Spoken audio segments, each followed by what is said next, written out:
আসসালামু আলাইকুম। এই মুহূর্তে সংবাদে সবাইকে স্বাগত জানাচ্ছি সিলেট 24 এর পর্দা থেকে। সুপ্রিয় দর্শক, আপনারা হয়তো অবগত আছেন, গেল 24 ঘন্টায় ডেঙ্গুতে 5 জনের মৃত্যু হয়েছে। একই সঙ্গে এই সময়ে হাসপাতালে ভর্তি হয়েছেন আরও 872 জন।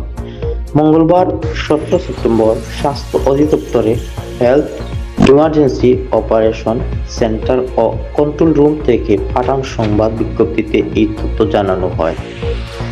বিজ্ঞপ্তিতে জানানো হয়, হাসপাতালে নতুন ভর্তিদের মধ্যে চট্টগ্রাম বিভাগে 224 জন, ঢাকা বিভাগে সিটি কর্পোরেশনের বাইরে 102, ঢাকা উত্তর সিটিতে 186, ঢাকা দক্ষিণ সিটিতে 167, খুলনা বিভাগে 72 ও ময়মনসিংহ বিভাগে 13 জন রয়েছেন।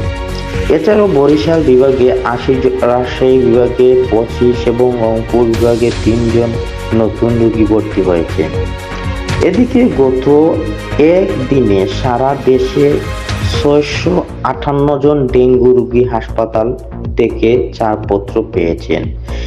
এ নিয়ে চলতি বছর ছাড়পত্র পেয়েছেন 17,897 জন।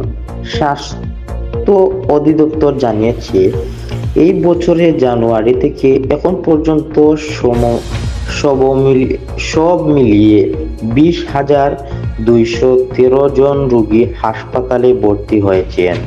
চলতি বছরে এখন পর্যন্ত ডেঙ্গুতে মৃত্যু হয়েছে 113 জনের। Sylhet 24 crime reporter.